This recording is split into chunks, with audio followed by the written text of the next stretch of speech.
한국은 그 끝이 너무나도 명확한 국가입니다. 왜냐하면 한국이라는 국가 자체가 일본을 그대로 베껴서 만들어진 근본 없는 국가기 때문이죠. 그러니 일본의 발전이 멈춘다면 더 이상 따라할 것이 없는 한국은 그대로 붕괴해버리고 말 것입니다. 여기 파견온 일본인 엔지니어들의 세뇌 때문에 한국을 가난한 국가라고 인식하게 된 프랑스 마을이 있습니다.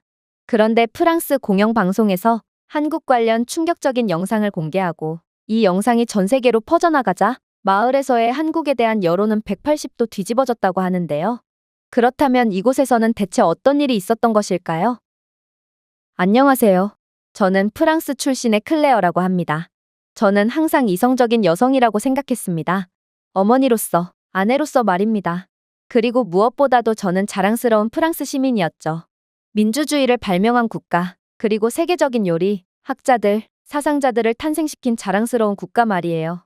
그렇기에 저는 더더욱 제 인생이 한국이라는 거의 생각조차 하지 못한 나라에 의해 뒤바뀌게 될 줄은 상상도 못했습니다. 어느 날 저녁, 남편 토마스가 집에 돌아와서 이렇게 말하더군요. 한국에서 일자리 제안을 받았어. 저는 얼어붙은 채 그를 쳐다보았습니다. 솔직히 말해서 저는 꽤 최근까지도 한국은 일본에 의해 형성되고 그늘진 또 다른 개발도상국이라고 믿었습니다. 그런데 프랑스의 국가적 자부심인 TGV에서 수석철도 시스템 엔지니어로 일하는 그가 도대체 무슨 이유로 한국에서 온 제안을 고민까지 한다는 말인가요? 심지어 토마스는 종종 프랑스는 철도 기술 분야에서 세계를 선도하고 있다며 자랑 아닌 자랑을 해왔기에 저는 그가 진심으로 농담을 하는 줄 알았어요. 한국? 그 일본을 항상 따라하는 작은 나라 말하는 거야? 저는 반쯤 농담 삼아 물었습니다. 제가 이렇게 생각했던 건 어찌 보면 당연했습니다. 저희 마을 주변에는 TGV의 연구개발 시설 몇 개가 위치해 있었기 때문에 일본 등의 여러 철도 강국 출신의 엔지니어들이 많았는데 그들은 늘 한국 이야기만 나오면 한국은 일본의 모든 것을 따라하는 국가라며 한국을 무시했거든요. 하지만 이러한 제 농담에도 토마스는 웃지 않더군요. 그의 얼굴은 엄숙했습니다. 이것은 일생일대의 기회야라고 그는 말했습니다. 프랑스에 머무른다면 내 경력뿐만 아니라 딸 아리안의 미래도 뒤처질 게 분명해. 저는 믿을 수 없다는 듯이 남편을 쳐다보았습니다. 솔직히 저는 남편이 잠깐 미쳐버렸다고 생각했어요. 당신 정신 나갔어? 제가 물었습니다. 다른 곳도 아니고 한국이라고. 그 모방국가 말하는 거야? 일본 엔지니어들이 모든 것이 일본을 그대로 따라한 설계도로 지어졌다고 주장했던 그 한국을 말하는 거 맞아? 저희 마을의 일본 엔지니어들은 항상 그렇게 말했습니다. 일본은 한국의 철도 네트워크를 비롯한 모든 인프라를 형성하는 데 도움을 베풀었어요. 우리가 그들을 점령했을 때 말이에요. 그러나 일본은 그들을 도와줬지만 한국은 은혜를 원수로 갚을 뿐이죠. 한국인들은 고마움이라는 것을 모르는 사람들이거든요. 그 밖에도 일본인들은 한국과 관련한 주제가 TV에 등장할 때마다 조용히 경멸의 말을 했습니다. 1945년에 태어난 나라가 바로 한국이에요. 그들은 역사가 없기에 일본에 대한 모방밖에 못하는 거죠. 한국의 기차도 전부 신칸센을 모방한 거예요. 그렇게나 예의 발랐던 일본인들이었기에 아마 그들의 말은 사실일 것입니다. 그래서 토마스가 클레어, 한국이 바로 미래야. 한국은 전 세계를 선도하고 있는 국가거든 이라고 주장했을 때 저는 더더욱 현실을 부정할 뿐이었어요. 한국 때문에 프랑스를 떠난다고요? 프랑스를 떠나 지구 반대편에서 환상을 쫓겠다고요? 말도 안 되는 소리였습니다. 그래서 저는 한 가지 묘안을 내게 됩니다. 바로 남편을 막기 위해 일본인들의 한국에 대한 반감을 이용하는 거였죠. 어차피 철도 분야의 비전문가인 제가 남편을 말려봤자 아무런 의미가 없었고 일본인 엔지니어들이라면 이상한 헛바람에 들었거나 한국에 속아버린 남편을 되돌릴 수 있을 거라고 생각했거든요. 그래서 저는 이웃 정기 모임이 있을 때 남편이 한국행을 진지하게 고려하고 있다는 정보를 넌지시 흘렸습니다. 역시나 일본인들은 제가 던진 떡밥을 덥석 물더군요. 그들은 선하고 착한 미소를 짓고 있다가도 한국 이야기에 순식간에 표정이 굳어졌거든요. 뭐라고요? 일본인 엔지니어가 말했습니다. 남편이 어디서 일하려고 한다고요? 한국이요. 제가 반복했습니다. 한국이 남편에게 연구직을 제안했어요. 일본인들은 폭소를 하기 시작했습니다. 하지만 그것은 재미가 아니라 우월감을 가장한 공황이었습니다. 정말 놀랍네요. 듣고 있던 한 일본인 엔지니어가 비웃었습니다. 프랑스는 일본과 더불어 세계 최고의 철도 강국인데 왜 한국 같은 후발주자의 편에 붙는다는 말인가요? 더군다나 당신의 남편은 수석 연구원으로 프랑스 철도의 미래라고 여겨지는 핵심적인 엔지니어예요. 한국은 절대로 혁신하지 않습니다. 그들은 일본에서 베낀 것을 그대로 조립할 뿐이죠. 그런 곳에서 남편의 재능을 썩히겠다고요? 또 다른 일본인이 미소를 지으며 덧붙였습니다. 저는 한국의 기차 도식을 보았습니다.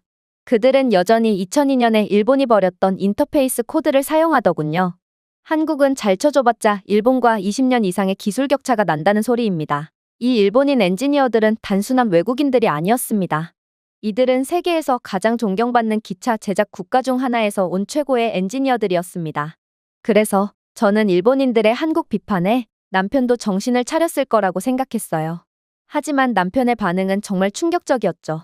남편은 일본인 엔지니어들의 주장을 평온한 표정으로 듣고 있다가 그들이 더 이상은 할 말이 없다는 듯 입을 닫자 남편은 침착하게 앞으로 몸을 기울이더니 놀라운 말을 해오기 시작했거든요. 뭐 하나 물어볼게요. 그는 일본 출신의 엔지니어들에게 시선을 돌리며 시작했습니다. 당신들이 말하는 것처럼 한국이 그렇게 원시적이라면 그렇다면 그들은 어떻게 세계 유일의 국가가 되었을까요? 여러 도시에서 완전히 자율적인 지하철 노선을 운영하는 것 말입니다. 아무도 대답하지 않았습니다. 일본은 여전히 모든 시스템을 인간이 직접 조절하는 아날로그 제어 시스템을 사용합니다. 그러나 한국에서는 실시간 AI를 사용하여 승객 혼잡과 교통 흐름을 관리합니다. 모든 변수를 예측하고 승객 밀도가 많을 때는 많은 빈도로 열차를 운행하고 밀도가 적을 때는 적게 운행하죠. 시위나 축제 등 예기치 못한 변수 상황도 한국에서는 큰 의미가 없습니다. 당연하죠. 한국이 구축한 AI 시스템은 인근의 특이 상황을 전부 깨고 있으며 실시간으로 보행자 교통을 모니터링하기에 즉각적인 대응이 가능한 것입니다. 한국 외엔 아무도 구축하지 못한 천재적인 방법이죠. 이게 바로 스마트 플로우 도시 제어입니다. 한국은 기술력 하나로 최소한의 비용으로 최대한의 효율을 뽑아내는 미친 국가인 것이죠. 물론 이러한 실시간 AI 기술을 사용함에도 한국의 지하철은 조금의 지연도 발생하지 않죠. 일본은 평균 지연 시간이 8분 이상임에도 말입니다.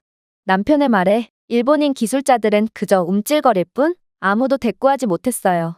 그들은 마치 꼭꼭 숨겨둔 비밀을 들킨 것처럼 벙쪄 있을 뿐이었죠. 그 틈에 남편은 계속해서 말을 이어나갔습니다. 도쿄에서 그는 가장 말이 많던 일본인 남자를 똑바로 바라보며 덧붙였습니다. 사람들은 대중교통에 탑승하기 위해 여전히 동전을 찾거나 구식 카드 리더기를 탐색해야 합니다. 2025년입니다, 여러분. 여러분의 시스템은 과거에 속합니다. 일본에서는 지하철역이 여전히 종이 티켓에 의존하고 있습니다. 동전으로 작동하는 매표소와 수동 안내 방송, 때로는 유리창 너머에 있는 직원에게 목적지를 설명해야 할 때도 있습니다. 만약 일본어가 완벽하지 않다면 아무것도 할 수가 없는 것이죠. 하지만 한국은 어떨까요? 사실 저는 한국으로 파견을 가본 적이 있습니다. 저도 여러분과 똑같은 생각을 하며 한국으로 떠났죠. 왜냐하면 여러분들은 제게 한국은 뒤떨어진 국가라며 저를 세뇌시켰기 때문입니다. 하지만 저는 그곳에서 스마트워치를 탭하여 지하철에 탑승하는 할아버지를 보았습니다. 카드도 필요 없었죠. 삼성페이, QR코드 결제, NFC 등 모든 디지털 결제가 허용됐어요. 동전이요? 한국에서는 더 이상 동전을 볼 수가 없죠. 대신에 디지털로 모든 것이 통합되어 있습니다. 사실 한국은 디지털로 모든 환승을 통합한 전 세계 최초의 국가입니다. 한국의 전국적으로 통합된 디지털 교통 시스템은 버스, 지하철 등 모든 대중교통을 환승할 수 있게 해주죠. 그런데 어떻게 이런 나라가 일본을 따라할 수가 있단 말인가요? 한국이 일본의 모든 것을 따라했고 한국은 생긴 지 100년도 안 되는 나라기에 기술력 자체가 없다고요? 현재 일본은 한국의 디지털 환승 시스템을 그대로 따라 도입하기 위해 현재 시범 단계에 와 있습니다. 그것이 무엇을 의미하는지는 여러분들이 더 잘 알 거라 생각해요. 남편의 말에 그렇게나 한국을 조롱하던 일본인 엔지니어들은 모두가 침묵했어요. 그리고 한 일본인이 거의 들릴 듯 말 듯한 목소리로 중얼거렸죠. 그들은 기계에 너무 많이 의존해요. 인간이 가장 정확한 법이고 이게 바로 아직도 일본의 아날로그 문화가 남아있는 이유입니다. 글쎄요. 남편이 부드럽게 말했습니다. 한국은 전 세계 외국인 승객들이 평가한 통계에서 만족도, 시스템 신뢰도, 정시성 부문에서 1위를 차지하고 있습니다. 인간이 가장 정확한 법인데 어떻게 한국이 모든 정확도와 만족도를 압도하고 있을까요? 하지만 더욱 두려운 점은 한국의 이러한 첨단화는 단지 철도 분야에만 국한되고 있지 않다는 것입니다. 한국은 나라 전체가 지능형 기계였거든요. 간단한 것부터 시작하겠습니다. 가로등을 좀 살펴보죠. 일본에서는 가로등이 여전히 고정 타이머나 수동 스위치로 작동합니다. 그래서인지 이들은 때때로 낮에도 계속 켜져 있습니다. 일본이 그렇게나 자랑하던 인간의 실수 때문이죠. 그래서 일본은 종종 전력망 고장 및 과부하로 인해 동네 전체가 어두워지기도 합니다. 하지만 한국에서는 모든 전구는 스마트 그리드의 일부입니다. 한국에서는 가로등이 주변 조명, 보행, 자동차 움직임 등을 감지하며 밝기를 동적으로 조정할 뿐만 아니라 비상시에는 패턴을 깜빡여 시민들을 대피소로 안내하는 역할도 수행하죠. 심지어 일부는 공개 스피커, 공기질 모니터, CCTV 노드로도 작동할 정도로 한국은 천재적인 아이디어와 기술력으로 전 세계 최강의 인프라를 이미 구현한 상태입니다. 즉, 한국은 이미 일본에 비해 기술력에서 10년 이상 앞서 있기에 이들은 일본을 따라할 이유가 전혀 없다는 것입니다. 이제 공중 화장실을 고려해 보겠습니다. 일본은 청결로 매우 유명한 국가고 실제로 일본인들이 자신들의 나라에서 가장 자랑스럽게 여기는 부분이 바로 화장실 청결이죠. 그러나 한국은 화장실 청결을 유지할 필요가 없는 국가라는 것 아시나요? 한국은 아예 한 차원을 뛰어넘은 국가기 때문입니다. 한국에서는 모든 주요 공공시설이 세균 저항성 센서 기반 화장실이기에 수도꼭지를 만지지 않아도 모션 인식 센서로 물이 나오고 비누를 만지지도 않아도 비누 디스펜서에서 비누가 나옵니다. 한국은 3년 내로 공중화장실 자동청소 시스템까지 보급할 예정이라고 하니 일본이 그렇게나 자랑하던 부분은 이젠 자국의 뒤처진 모습을 스스로 광고하는 꼴이라는 것입니다. 하지만 가장 충격적인 부분은 따로 있죠. 그건 바로 의료 대응 시스템입니다. 일본에서는 구급차가 느린 것으로 유명합니다. 교통체증이 항상 발생하는 것은 아니지만 병원에서는 아직도 팩스를 사용하여 환자 기록을 전송하고 모든 시스템이 아날로그적이거든요. 하지만 한국에서는 어떨까요? 한국은 긴급 상황의 경우 응급 드론을 통해 긴급 의료용품을 보급하는 국가입니다. 그리고 구급차에 실린 환자는 AI 내비게이션을 통해 가장 가까운 병원을 확인하고 최적의 교통 경로대로 이동할 수 있습니다. 병원은 이미 도착하기 전에 준비되어 있죠. 팩스요? 한국에서는 종이조차 없습니다. 그러니 속도 지연도 없죠. 디지털 차트와 AI 지원 진단을 통해 모든 진료를 순식간에 끝내버릴 수 있습니다. 정부 서비스는 어떻습니까? 사실 저는 한국 파견 때 여권 때문에 문제가 생긴 적이 있습니다. 이때 일본에서는 어떻게 하죠? 일본에서는 여전히 시청이나 관할 행정실에서 줄을 서야 합니다. 주소를 등록하거나 문서를 요청하고 여전히 팩스를 사용하죠. 일본인들은 자신의 이름을 도장 찍기 위해 실물 도장을 가지고 다닙니다. 그러나 저는 일본을 생각하고 간 한국에서 믿기지 않는 경험을 하게 되었죠. 애초에 한국에서는 모바일로 10분 만에 제 문제를 해결할 수 있었고 실제로 대부분의 한국인들은 선진화된 디지털 시스템 덕분에 굳이 주민센터를 찾을 이유가 없기에 줄을 설 필요조차 없었던 것입니다. 애초에 제 문제도 한국인 담당 직원이 3분 만에 처리해 주었고 저는 다음날 곧바로 여권을 다시 사용할 수 있게 되었지만 말이에요. 이게 바로 한국입니다. 도대체 누가 누구에게 배운다는 말인가요? 현재 전 세계의 개발도상국들은 전부 한국을 배우기 위해 한국의 도움을 요청하고 있습니다. 이 개발도상국들은 10년 전만 해도 유럽 선진국들의 시스템을 배우려고 했지만 요즘은 전부 한국의 시스템과 기술을 배우려고 하고 있죠. 이게 무엇을 의미할까요? 바로 세계의 패권이 바뀌었다는 것을 뜻합니다. 그리고 일본은 시대에 뒤떨어진 대가를 치르게 되겠죠. 남편의 말에 모든 일본인들이 침묵했습니다. 그리고 저도 침묵했죠. 그럴 리가 없었어요. 도대체 아시아에 위치한 작은 나라인 한국이 일본의 하나부터 열까지 그대로 베낀 한국이 뭐가 대단하다고 전 세계가 한국을 외치고 있을 수가 있단 말인가요? 결국 저는 아무 성과도 거두지 못한 채 다시금 집에 돌아와야 했습니다. 그리고 그렇게 저희 부부의 냉전 상태가 지속되던 어느 날 저는 TV를 돌리다가 한 가지 충격적인 프로그램을 시청하게 되었죠. 그건 바로 한국과 관련한 다큐멘터리 프로그램이었습니다. 한국과 관련한 프로그램이라니 저는 재수가 없어서 채널을 그대로 넘기려고 했지만 앵커의 첫 마디는 그런 저를 완전히 얼어붙게 만들었어요. 프랑스가 한국의 선례를 따르지 않는다면 우리는 기술, 경제적으로 100년 이상 뒤처지게 될 것입니다. 모든 것이 멈췄습니다. 그러나 방송은 멈추지 않았죠. 그의 뒤에서 중동 지역 지도가 화면에 빛나며 사우디아라비아를 강조했습니다. 그리고 그 지도 위에는 굵은 빨간색 숫자로 표시된 300억 달러가 적혀 있었습니다. 사우디아라비아의 리야드 제다 메카를 잇는 고속철도 회랑 프로젝트였습니다. 가장 전략적인 도시 세 곳을 연결하는 300억 달러 규모의 프로젝트 말이에요. 그리고 이 막대한 보수는 다름 아닌 한국이 가져가게 되었다고 하더군요. 저는 똑바로 앉았습니다. 제가 제대로 들었는지 확신이 서지 않았습니다.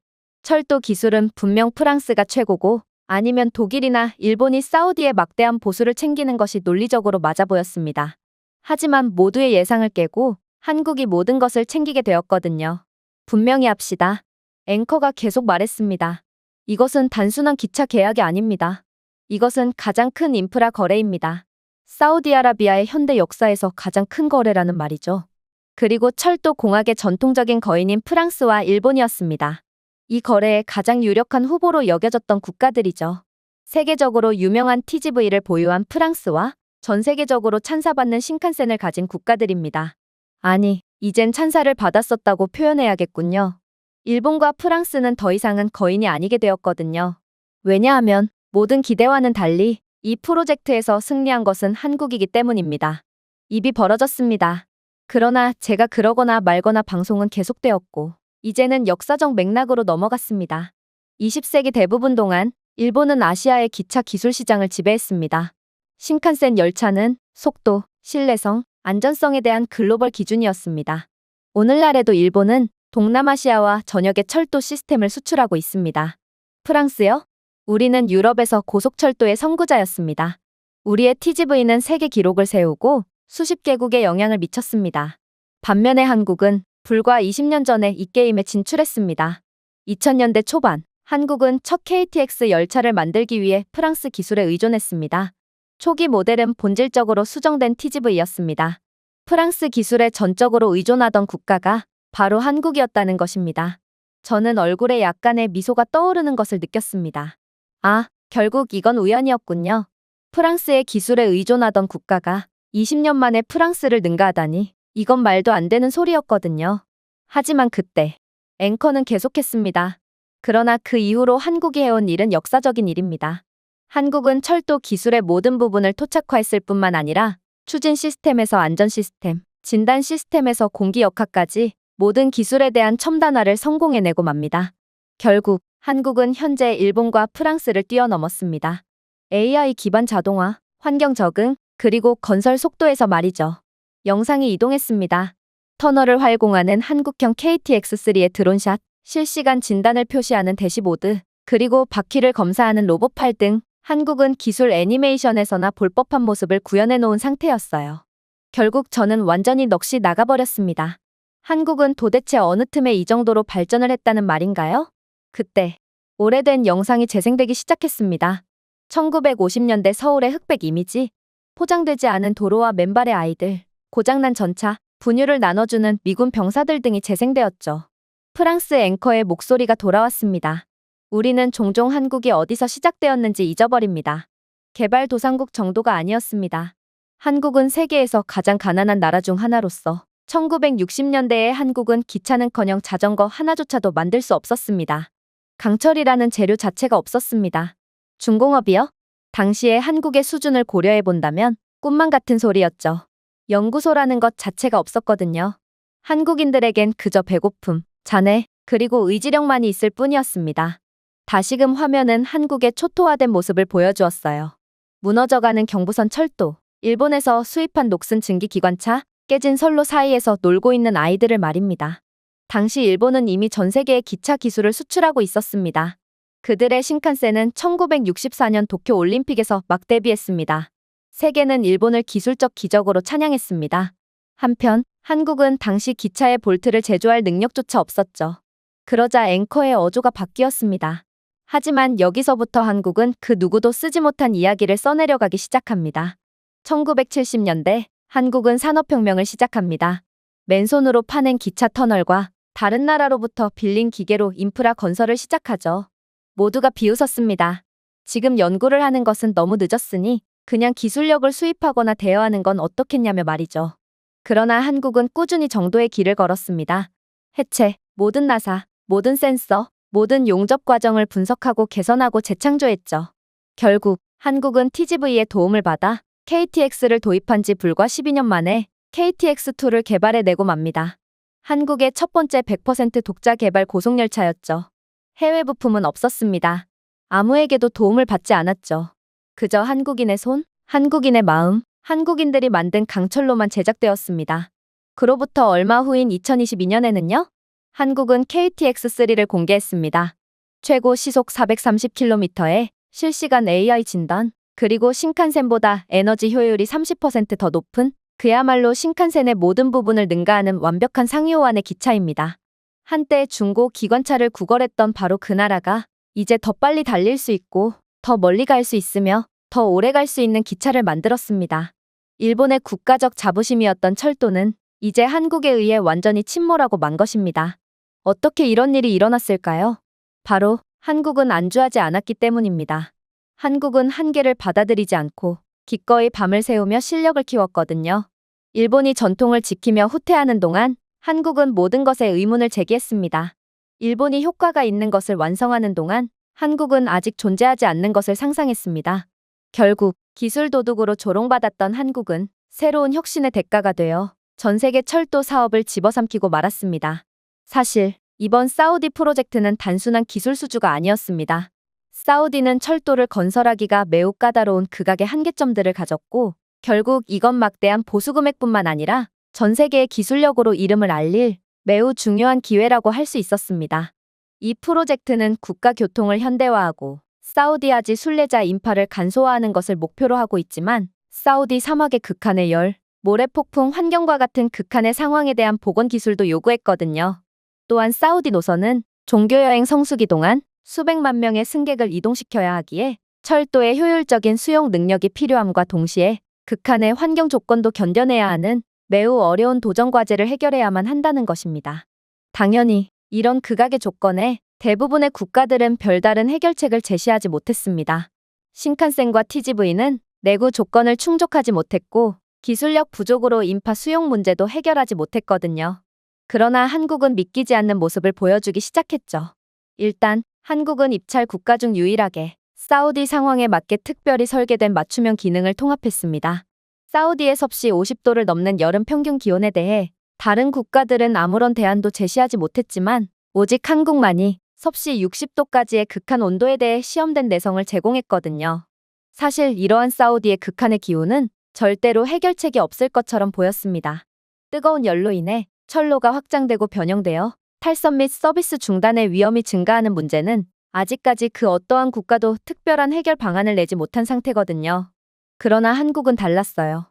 한국이 마음만 먹는다면 이들에게 못하는 일 따위는 절대로 존재하지 않았죠. 일단 한국이 특허를 낸 역의 열 반사 지붕 구조부터가 그랬어요. 한국은 천재적인 발상을 통해 문제에 접근했죠. 또 한국은 새로 개발된 고장력 내열 합금으로 이 문제를 해결했는데 이 내열 합금은 최대 섭씨 60도에서 구조적 무결성을 유지할 수 있거든요. 또한 한국의 제안에는 열 드론을 이용한 자동철도 모니터링 시스템과 AI 기반 변형 예측 소프트웨어가 포함되어 있어 고장이 발생하기 전에 예방 조치를 취할 수 있도록 했습니다. 일본의 시스템은 최대 38도까지 버틸 수 있어 동남아 등에서의 프로젝트에서 열로 인한 고장을 경험한 바 있고 프랑스의 시스템은 약 40도까지 테스트된 것이 한계였기에 이러한 한국의 방법은 단연 전 세계적인 주목을 받기에 충분했습니다. 물론 한국의 상상을 초월하는 모습은 여기서 끝이 아니었어요. 열차 부품의 모래 침투와 먼지 축적이 중요한 문제고 사우디의 미세한 사막 입자는 공기 흡입을 방해하고 터빈 압축기를 손상시키며 제동 시스템을 방해할 수 있거든요. 특히 서부 사우디 지역에서 자주 발생하는 모래 폭풍은 냉각 장치를 방해하기에 이 문제를 해결하지 못한다면 자칫하면 큰 사고로 이어질 수도 있는 상황이었어요. 그러나 한국은 스마트 밀입자 필터와 적응형 자가 정화 메커니즘을 갖춘 폐쇄형 공기 흡입 시스템을 통합함으로써 이 문제를 너무나도 손쉽게 해결해버립니다. 이 시스템들은 공기순환을 최적화하기 위해 실시간으로 공기 밀도, 입자 부하 및 습도를 모니터링했고 부품 마모 또한 줄일 수 있었어요. 그리고 한국이 열차 하단에 설치한 센서는 초기 단계의 모래 축적을 감지하고 표적 청소 장치를 활성화할 수 있기에 한국은 이중으로 확실하게 문제를 해결해버린 셈이었죠. 다른 국가들은 모래 폭풍에 대한 어떠한 대안도 제안하지 못했지만 한국만이 유일하게 천재적인 발상과 기술력으로 완벽하게 해결해버린 것입니다. 그러나 아직도 사우디의 마지막 한계가 남아 있었습니다. 바로 이슬람 하지 기간 동안의 순례자들의 혼잡은 국가 차원의 문제로 치부될 만큼 엄청난 물류 혼란을 만들어낸다는 거였습니다. 수백만 명의 순례자들이 매우 짧은 시간 내에 메카, 제다, 리야드를 동시에 여행하기에 이로 인해 사우디에는 혼잡이 발생할 뿐만 아니라 기존 스케줄링 시스템의 용량을 훨씬 초과하는 수요 피크도 발생하곤 했죠.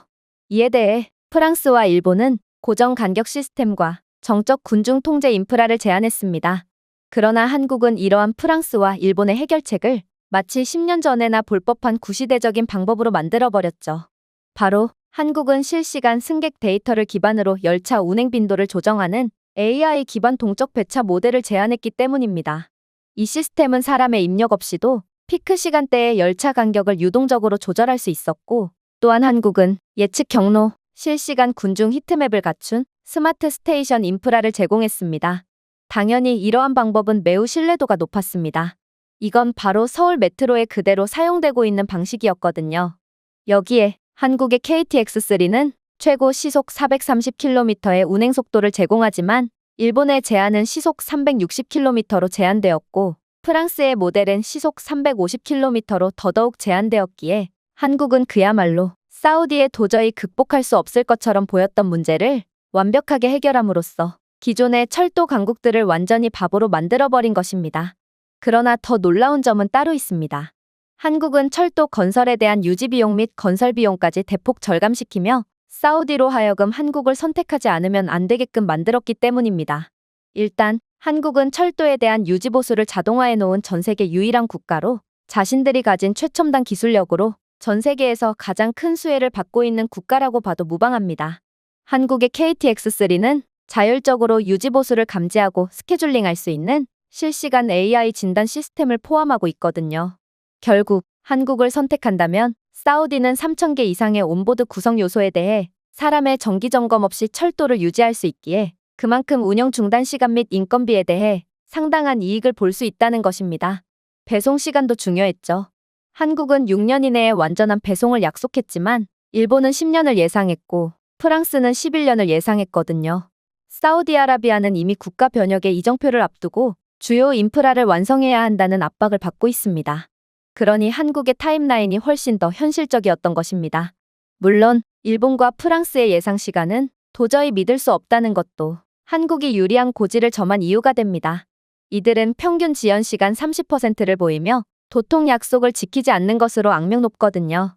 그러나 한국은 UAE 바라카 원자력 발전소를 예정보다 일찍 완공했고 또 도하 메트로는 지역 경쟁사보다 30% 더 빠르게 건설함으로써 이 나라는 남들보다 훨씬 이른 완공 시간을 제시하면서도 계약보다도 훨씬 빨리 끝내는 정직성과 성실성을 보여주는 것으로 명성을 쌓았습니다. 물론 한국이 이렇듯 미친 듯한 속도를 보여줄 수 있는 이유는 한국인들의 성실성도 성실성이지만 이들은 작업에 있어서도 철저한 첨단 기술을 이용하기 때문입니다. 한국은 버퍼 리스크 모델링이 포함된 일일 건설 차트를 토대로 착공하고 이 시스템에는 AI 기반 스케줄링과 사전 승인된 조립식 모듈이 포함되기에 건설 지연을 43% 줄이는 효과를 내고 있거든요. 그야말로 한국은 뭐 하나 빼놓을 데가 없는 국가라는 것입니다. 자, 사우디는 이제 한국을 선택할 수밖에 없는 처지에 놓였습니다. 한국을 선택한다면 서비스 중단이 감소하고 장기 유지 보수 비용을 절감할 수 있으며 극한의 날씨로 인해 하지 기간 동안 매년 수백 명의 순례자들이 목숨을 잃는 최악의 불안정 속에 개선된 국가 이미지까지 챙겨갈 수 있습니다. 그러니 사우디아라비아의 철도 계약에서 한국의 승리는 어찌 보면 당연할 수밖에 없는 것이죠. 한국은 단순히 가장 빠르거나 저렴한 기차의 산물이 아니었습니다. 한국은 더욱 깊은 전략적 통찰의 결과 기술 적응성 그리고 클라이언트가 구상하는 미래를 읽고 구축할 수 있는 드문 능력을 갖추었고 이는 한국으로 하여금 막대한 경제적 이익과 또 미래의 먹거리까지 보장하는 최선의 결과를 이끌어냈죠. 이건 정말 충격적인 상황이었습니다. 한국은 프랑스를 넘어선 수준이 아닌 마치 프랑스를 기술력이 한참 뒤처진 중진국 수준으로 만드는 압도적 역량을 보여준 거였거든요. 한국은 단순히 일본을 베끼는 국가가 아닌 전 세계를 주름잡는 오히려 전 세계가 한국을 따라해야 하는 리더였던 것입니다. 그렇게 말을 마친 앵커는 카메라를 직접 들여다보았습니다. 마치 시청자들뿐만 아니라 저에게도 말하는 것처럼 말이죠. 실수하지 마세요. 한국은 더 이상 남에게 배우기만 하는 학생이 아닙니다. 지금의 한국은 미래의 설계자입니다. 그리고 프랑스가 깨어나지 않으면 우리는 철도를 잃은 것처럼 다른 모든 것도 잃게 될 것입니다. 바로 한국에 의해서 말이죠. 마치 과거 열강 세력들이 식민지의 자원을 빼앗았던 것처럼 지금의 21세기판 식민지로 전락한 과거의 열강 국가들은 한국이 열강 세력들의 기술력을 모조리 압도하는 것을 그저 지켜만 보며 기술 수출 분야에서의 막대한 먹거리를 한국에 모조리 약탈당하고 말 거라는 말입니다. 저는 얼어붙은 채로 앉아 있었습니다. 화면이 어두워졌지만 제 심장은 느리지만 무겁게 뛰었습니다. 저는 남편 토마스를 조롱했습니다. 그리고 한국까지 조롱했죠. 하지만 이제 이해하기 시작했습니다. 세상은 완전히 변했습니다. 그리고 한국은 이미 다음 역에 도착해 있었습니다. 한국, 제가 한때 모방자라고 불렀던 나라. 제가 생각한 한국은 모든 것이 도용한 아이디어와 외국 기술의 힘으로 지어진 것들이었습니다. 그러나 한국은 프랑스를 따라잡은 수준이 아닌 그들은 우리를 그냥 지나갔습니다. 일본을 지나치고 모두를 그냥 지나쳐버렸습니다. 그리고 이런 한국을 무시하다니 저는 제가 어떻게 그렇게 바보 같을 수 있었는지 도저히 믿기지가 않았습니다. 저는 평생 동안 프랑스의 위대함을 믿었습니다. 서구의 조용한 우월성 속에서 말이죠. 하지만 이제는 상상할 수 없는 사실을 인정해야 했습니다. 한때 전쟁으로 인해 무너졌던 나라, 한때 자전거조차 만들기 버거워했던 그 국가는 이제 세계 최전선에 서 있습니다. 운이 좋았기 때문이 아닙니다. 이들은 순전히 실력으로 세계를 먹어치운 것입니다. 그때 마침 남편 토마스가 돌아왔어요. 저는 조용히 토마스를 바라보았습니다. 남편은 자만하지 않더군요. 그는 항상 그랬던 것처럼 부드러운 표정으로 저에게 말했습니다. 한국은 미래이자 우리 가족이 있어야 할 곳이야. 딸 아리안이 뒤처진 이론 대신 현재 세계를 변화시키고 있는 이론을 배웠으면 좋겠어. 한국에서 말이야. 저는 그의 말에 100% 동의했습니다. 오히려 한국에 합류하지 않는다면 저희 가족은 정말 끝이라고 생각이 들 정도로 한국은 압도적이었거든요. 결국 토마스는 최종 수락서를 제출했습니다. 놀랍게도 딸 아리아는 고지식하고 시대에 뒤처진 저와는 달리 이미 안녕하세요와 감사합니다 같은 기본적인 한국어를 알고 있더군요. 아무래도 한국은 더 개방적이고 열린 젊고 어린 세대에게 훨씬 더 유명하고 인기가 높은 것 같았어요. 그렇게 저는 한국으로 가는 비행기 안에서 생각했습니다. 프랑스는 저에게 뿌리를 주었습니다. 하지만 한국은 제 딸에게 날개를 달아줄 것입니다.